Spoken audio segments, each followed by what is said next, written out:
Sir നമസ്കാരം. നമസ്കാരം.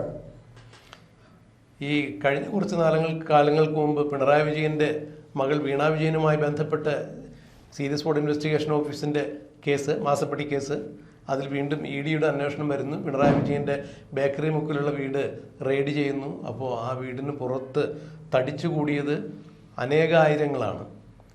പിന്നീട് ED റെയ്ഡ് കഴിഞ്ഞ് പുറത്തേക്ക് വരുമ്പോൾ അവരെ ഇവർ ആക്രമിക്കുന്നു. ED സഞ്ചരിച്ചിരുന്ന 3 കാറ് തല്ലിപ്പൊളിക്കുന്നു. കാറിൻ്റെ ചില്ല് തറച്ച് കയറി EDയുടെ ഡ്രൈവർക്ക് പരിക്ക് പറ്റും. അതിന് ഒരു കാരണം പറയുന്നത്, ഈ അവിടെ ചെന്ന ചില നൊട്ടോറിയസ് ഗുണ്ടകളുണ്ടായിരുന്നു, തിരുവനന്തപുരമൊക്കെ വിറപ്പിക്കാൻ പറ്റുന്ന പാർട്ടികൾ. അപ്പോൾ ED പിണറായി വിജയൻ്റെയോ വീണയുടെയോ അവിടുന്ന് കാര്യമായ രേഖകളും ഫയലും ഒക്കെയാണ് പോകണമെങ്കിൽ അതെല്ലാം എടുത്ത് നശിപ്പിക്കണം എന്നൊരു ഇൻസ്ട്രക്ഷൻ. അതുകൊണ്ടാണ് കാർ തല്ലിപ്പൊളിക്കാൻ പോയെന്ന് പറയുന്നത്. കാറിനകത്ത് ഫയൽ വല്ലതും ഉണ്ടെന്ന് അറിയത്തില്ലല്ലോ, വേണമെങ്കിൽ അങ്ങനെയൊക്കെ ആവാം. അപ്പോൾ തീർച്ചയായും ആ ഒരു സന്ദർഭത്തിൽ അങ്ങനെ ഒരു സംഭവം നടന്നു. കേരള പോലീസിന് അവിടെ വലിയ വീഴ്ച പറ്റി. പിന്നീട് കേരള പോലീസ് അവിടെ എത്തുകയും ഈ കണ്ടാലറിയാവുന്ന 300 പേർക്ക് കേസെടുത്തു. അവർക്കെതിരെ കേസെടുത്തിട്ട് എന്തായി നടപടിയെന്ന് അറിഞ്ഞുകൂടാ. എന്തായാലും അടുത്തടുത്ത ദിവസങ്ങളിലായി ഒരു 26 പേരെ അറസ്റ്റ് ചെയ്തു. അതിൽ 9 പേർക്ക് ജാമ്യം കിട്ടി. ഒരാൾക്ക് PP-യുടെ ഒരു അനധികൃതമായിട്ടുള്ളൊരു നിലപാടിലൂടെയും മറ്റ് ആളുകൾക്ക് കോടതി വഴിയും നേരായി ജാമ്യം കിട്ടി എന്നുള്ളതാണ്. ബാക്കിയുള്ള ആളുകൾ ഇപ്പോഴും അവിടെ അകത്ത് കിടക്കുന്നു.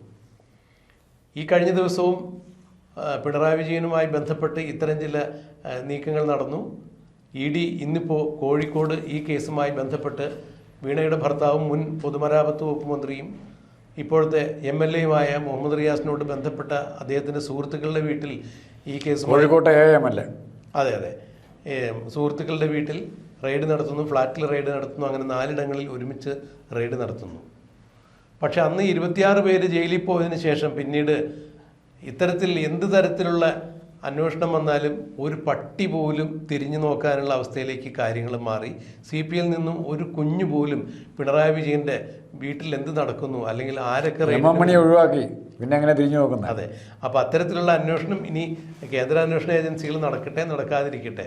എൻ്റെ മടിയിൽ കനമില്ല, അതുകൊണ്ട് വഴിയിൽ ഭയമില്ല എന്ന് പറഞ്ഞ് മുഖ്യമന്ത്രിക്ക് അങ്ങനെ യാതൊരു തരത്തിലും ഭയമില്ലെങ്കിൽ അന്വേഷണത്തിൻ്റെ വഴിക്ക് പോകട്ടെ. എന്തായാലും അതിൻ്റെ പേരിൽ EDയെ തടയാനോ അന്വേഷണ ഏജൻസികൾക്കെതിരെ കുപ്പി വലിച്ചെറിയാനോ കാറ് തല്ലിത്തറക്കാനോ ഞങ്ങളില്ല. ജയിലിൽ പോയി കിടന്നാൽ ഞങ്ങളുടെ കുടുംബത്തിന് പോകുമെന്നുള്ള തിരിച്ചറിവ്. അവിടെയും തർക്കമുണ്ട്. മടിയിൽ കനമില്ലെന്നേ പറഞ്ഞു, തലയിൽ കനമില്ലെന്ന് പറഞ്ഞില്ല. അതെ, അല്ലെങ്കിൽ ഏതെങ്കിലും ബാങ്കിൻ്റെ ലോക്കറുകളിൽ ഈ കനം നിക്ഷേപിക്കപ്പെട്ടിട്ടുണ്ടോ എന്നുള്ളത് പറഞ്ഞിട്ടില്ല. മടിയിലെ കാര്യം പറയുന്നു. പക്ഷേ സാറേ, ഇത് നമ്മൾ പറയുമ്പോൾ ഇത് കൃത്യമായി പല CPM-കാരും തിരിച്ചറിഞ്ഞിട്ടുണ്ട്.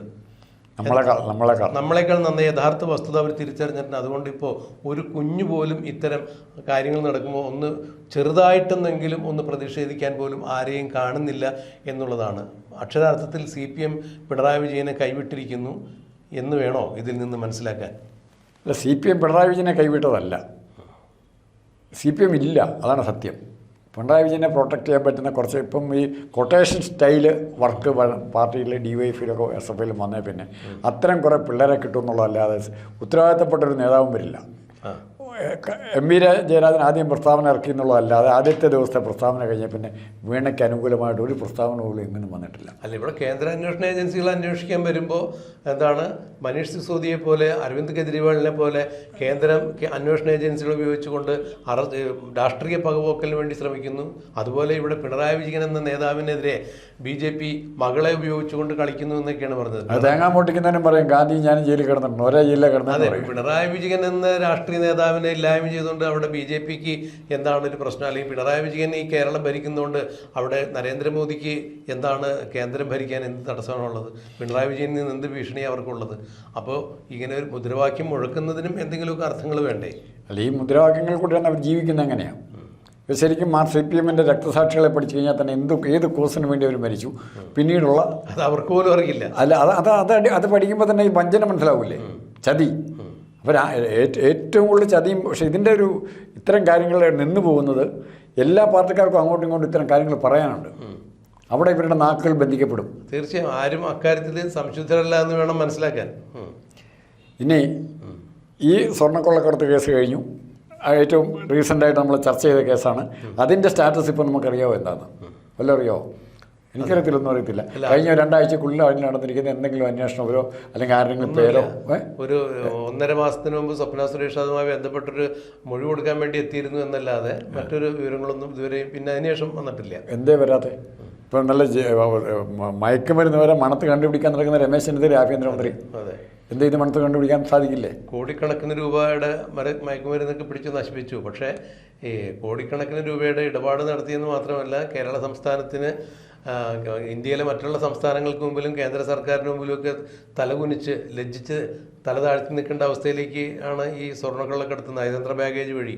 എന്തിന് പ്രധാനമന്ത്രി നരേന്ദ്രമോദിയും ആഭ്യന്തര വകുപ്പ് മന്ത്രി അമിത്ഷായും എല്ലാം കേരളത്തിൽ വന്നു കഴിഞ്ഞപ്പോൾ നമ്മുടെ മുഖ്യമന്ത്രിയുടെ ഓഫീസ് കേന്ദ്രീകരിച്ച് സ്വർണ്ണക്കള്ളക്കടത്ത് നടത്തുന്നു എന്ന് പറയുന്നത് ഒരു കേരളീയൻ എന്ന രീതിയിൽ നമുക്ക് ഒരു മാപ്പ് സാക്ഷിയായിട്ടാണ് മോഡി പറഞ്ഞത്. ഒരു മാപ്പ് സാക്ഷിയായിട്ട് എല്ലാ വിവരങ്ങളും ഇരുന്ന മോഡി ഇത് പറയുമ്പോൾ മോഡിക്ക് അതിനെക്കുറിച്ച് അറിയാം, സാക്ഷിയാണ് തീർച്ചയായും. അല്ലെങ്കിൽ ഒരു പ്രധാനമന്ത്രി ഒരു സംസ്ഥാനത്തെ മുഖ്യമന്ത്രിയെ കുറിച്ച് ഇത്തരത്തിൽ യാതൊരു കാര്യങ്ങളും ഇല്ലാതെ വെറുതെ വിളിച്ചു പറയാൻ പാടില്ലല്ലോ. അങ്ങനെയാണെന്നുണ്ടെങ്കിൽ മുഖ്യമന്ത്രി പിണറായി വിജയനോ അല്ലെങ്കിൽ കേരളത്തിലെ കമ്മ്യൂണിസ്റ്റ് പ്രസ്ഥാനത്തിന്റെ അമരക്കാർ ആരും തന്നെ പ്രധാനമന്ത്രിക്കെതിരെ കേസ് കൊടുത്തില്ലല്ലോ. അഭിമാനത്തിന് മാനനഷ്ടത്തിന് തീർച്ചയായും ചെയ്യാമല്ലോ. എന്തുകൊണ്ട് ചെയ്തില്ല? ഇവിടെ നമ്മുടെ മുഖ്യമന്ത്രി ആയിരുന്ന പിണറായി വിജയൻ എവിടെയെങ്കിലും ഒന്ന് സംസാരിക്കുമ്പോൾ മൈക്ക് ഒന്ന് ഹൗളി ചെയ്താൽ ആ മൈക്ക് സെക്രട്ടറിക്കാരനെയും വരെ അറസ്റ്റ് ചെയ്ത് കൊണ്ടുപോകുന്നൊരു അവസ്ഥയുണ്ടായിരുന്നു കേരളത്തിൽ. ഇന്ത്യയുടെ പ്രധാനമന്ത്രി വന്നുകൊണ്ട് പറഞ്ഞു കേരളത്തിലെ മുഖ്യമന്ത്രിയുടെ ഓഫീസ് കേന്ദ്രീകരിച്ച് സ്വർണ്ണക്കള്ളക്കടത്ത് നടത്തുന്നു എന്ന് പറയുമ്പോൾ കേന്ദ്ര ഇന്റലിജൻസ് ബ്യൂറോവിന്റെ ഏതെങ്കിലും തരത്തിലുള്ള അറിവോട് കൂടിയായിരിക്കും പ്രധാനമന്ത്രി അങ്ങനെ പറയുക. ഇടയ്ക്കൊരു ചോദ്യം ചോദിച്ചോട്ടെ, ആ കള്ളക്കടത്തുള്ളപ്പം അല്ലെ സ്വർണ്ണക്കള്ളക്കടത്തിന്റെ വിവരം ഒന്നും അറിയാതെ നിൽക്കുമ്പം മൂട്ടിൽ മരമുറിക്കാരൻ 126 കോടി കൊടുത്തുന്നവർ എന്തെങ്കിലും ചെയ്യാൻ പറ്റുമോ? അതെ, അല്ല അതുപോലെ ഒരുപാട് കാര്യങ്ങൾ സാറേ ഞാൻ അങ്ങോട്ട് പറഞ്ഞു വരണേ. അപ്പം അങ്ങനെ ഒരു പ്രധാനമന്ത്രി കേന്ദ്ര ഇന്റലിജൻസ് ബ്യൂറോവിൻ്റെ ഒക്കെ ഒരു അറിവോട് കൂടിയാണ് അങ്ങനെ പറയുന്നതെങ്കിൽ എന്ത് തരത്തിലുള്ള നടപടിയാണ് പ്രധാനമന്ത്രിയായിരുന്ന നരേന്ദ്രമോദി കേരളത്തിലെ മുഖ്യമന്ത്രിയായിരുന്ന പിണറായി വിജയൻ്റെ ഓഫീസുമായി ബന്ധപ്പെട്ട് എന്ത് തരത്തിലുള്ള നടപടി കൈക്കൊണ്ടു? ഒരു രാജ്യം ഭരിക്കുന്ന പ്രധാനമന്ത്രി ആ രാജ്യത്തെ ഒരു സംസ്ഥാനത്തെ മുഖ്യമന്ത്രിയുടെ ഓഫീസുമായി കേന്ദ്രീകരിച്ച് സ്വർണ്ണക്കള്ളക്കടത്തുണ്ടെന്ന് പറഞ്ഞിട്ട് എന്താണ് ആ പ്രധാനമന്ത്രി അതിനെതിരെ നടപടിയെടുക്കാതിരുന്നത്? ആഭ്യന്തര വകുപ്പ് മന്ത്രി ഇത് തന്നെയാണ് പറഞ്ഞത്. ഇവർ രണ്ടു കൂട്ടരും പിന്നെ എന്തുകൊണ്ടാണ് നടപടിയെടുത്തില്ല? പിന്നെ ആര് നടപടിയെടുക്കും? അപ്പോൾ അത്തരം കാര്യങ്ങളൊക്കെ പറയുമ്പോൾ നേരത്തെ സാറ് സൂചിപ്പിച്ച പോലെ ഇത് ഒരുതരം അഡ്ജസ്റ്റ്മെൻറ്റിലേക്ക് കാര്യങ്ങൾ നീങ്ങുന്ന അവസ്ഥയിലേക്ക് വേണമെങ്കിൽ കാര്യങ്ങൾ ഉണ്ടാവുന്നുണ്ട് എന്ന് വേണം മനസ്സിലാക്കാൻ. എന്തായാലും ആ കേസുമായി ബന്ധപ്പെട്ട് ഇപ്പോൾ യാതൊരു തരത്തിലുള്ള പുകലുമില്ല. സാറ് സൂചിപ്പിച്ച പോലെ എന്താണ് അതിൻ്റെ മെറിറ്റ് എന്നുള്ളത് ആർക്കും അറിയില്ല. പക്ഷേ ഇവിടെ ഈ മാസപ്പടി വിവാദവുമായി ബന്ധപ്പെട്ട് ED ഊർജ്ജസ്വലമായി ഈ 4 സ്ഥലത്ത് ഒരുമിച്ച് റെയ്ഡ് നടത്തുന്നു. അത് വീണ വിജയൻ്റെ ഡയറി കുറിപ്പിൽ നിന്ന് കിട്ടിയ വിവരങ്ങളുടെ അടിസ്ഥാനത്തിലാണെന്ന് പറയുമ്പോൾ ഇത്തരം എന്ത് സംഭവം ഉണ്ടായാലും CPM പ്രവർത്തകർ പ്രതിരോധിക്കാൻ വേണ്ടി, പിണറായി വിജയനെ സംരക്ഷിക്കാൻ വേണ്ടി കേന്ദ്ര സർക്കാരിനെ പഴിച്ചുകൊണ്ട് ഞങ്ങളുടെ നേതാവിനെ ഞങ്ങൾ വിട്ടുതരില്ല എന്നൊക്കെ പറഞ്ഞുകൊണ്ട് സമരം ചെയ്ത ആളുകൾ ഇപ്പോൾ ആരും ഇല്ല, ഒരാൾ പോലും ഇല്ല എന്ന് പറയുമ്പോൾ അക്ഷരാർത്ഥത്തിൽ പിണറായി വിജയൻ്റെ ഒരു ഗതി ഓർക്കുമ്പോൾ നമുക്ക് സങ്കടം വരും. അല്ല, അതിലെ കാരണം തന്നെയാണ് അടിസ്ഥാനപരമായി ആശയപരമായ പ്രതിബദ്ധതയുണ്ടായിരുന്ന കമ്മ്യൂണിസ്റ്റുകൾ പുന്നപ്രവയിലുള്ള കാലം അവർ സ്വന്തം ജീവനേക്കാൾ കൂടുതൽ പാർട്ടിയെ കണ്ടു, പ്രസ്ഥാനത്തെ കണ്ടു. ഇന്ന് സ്വന്തം പാർട്ടിയേക്കാൾ കൂടുതലായിട്ട് സ്വന്തം ബിസിനസ്സിനെ കണ്ടു. അങ്ങനെയുള്ളവരുണ്ട്. അവരിതിന് ഉദാഹരണം പറയാം. കൂത്തുപറമ്പ് വെടിവെയ്പ്പ് ഏറ്റവും അടുത്ത കാലത്ത് കൂടുതൽ രക്തസാക്ഷികളുണ്ടായ സംഭവമാണ്. ആ കൂത്തുപറമ്പ് വെടിവെയ്പ്പിന് ശേഷം ഒരു പുഷ്പൻ ഇങ്ങനെ കിടന്നു മരിച്ചു. ശേഷം എത്രയോ സ്വകാര്യ കോളേജുകൾ പാർട്ടി തന്നെ നേരിട്ട് നടത്താൻ തുടങ്ങി. ഒരൊറ്റ സമരം ഉണ്ടായോ? ഒരു പ്രാവശ്യം കുറേ രക്തസാക്ഷികൾ ഉണ്ടാക്കി കഴിഞ്ഞാൽ അതേ തെറ്റ് വീണ്ടും ആവർത്തിക്കുകയാണ്. അഭിമന്യുവിൻ്റെ സമന്യുടെ ടീച്ചർമാർ വരെ കരഞ്ഞ് നിലവിളിക്കുകയാണ്. അഭിമന്യുവിൻ്റെ കേസുമായി ബന്ധപ്പെട്ട പ്രധാന ഫയലുകൾ കോടതിയിൽ നിന്ന് മോഷണം പോയി എന്ന് പറഞ്ഞിട്ട് ഇവിടെ എന്താ ഉണ്ടായി? SFIക്ക് അനങ്ങാൻ പറ്റിയോ? അതോ SFI ആണ് എടുത്തു കൊടുത്തത്? കാരണം NGO യൂണിയൻ്റെ ആൾക്കാരായിരിക്കും കൂടുതലുള്ളത്. അല്ല, SFI ഒന്നും ആ കാര്യത്തിൽ അനങ്ങില്ലല്ലോ. അല്ല, അതിന് ഇപ്പോൾ അങ്ങനെ ഓരോന്നോരോന്നായിട്ട് വരിക. എത്ര കേസുകൾ ഇങ്ങനെ ഇവർ ഉഴപ്പിക്കളഞ്ഞ കേസുകൾ, ഇവരുടെ പാർട്ടിക്കാരെ തന്നെ കൊന്ന കേസുകളാണ്.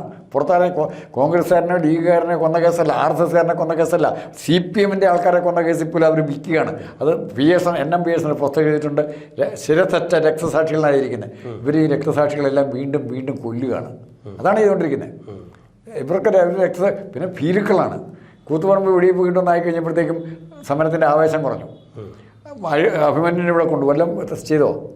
എത്ര രംഗത്ത് ഇവർ സമരരംഗത്ത് നിന്ന് പിന്നെ മാറി. ഇവരെതിർത്തതെല്ലാം പുല്ലുപോലെ ഇവരുടെ കൺമുമ്പിൽ കൂടെ നടക്കുമ്പോൾ പോലും ഇവർ മാറി. അതാണ് സംഭവം.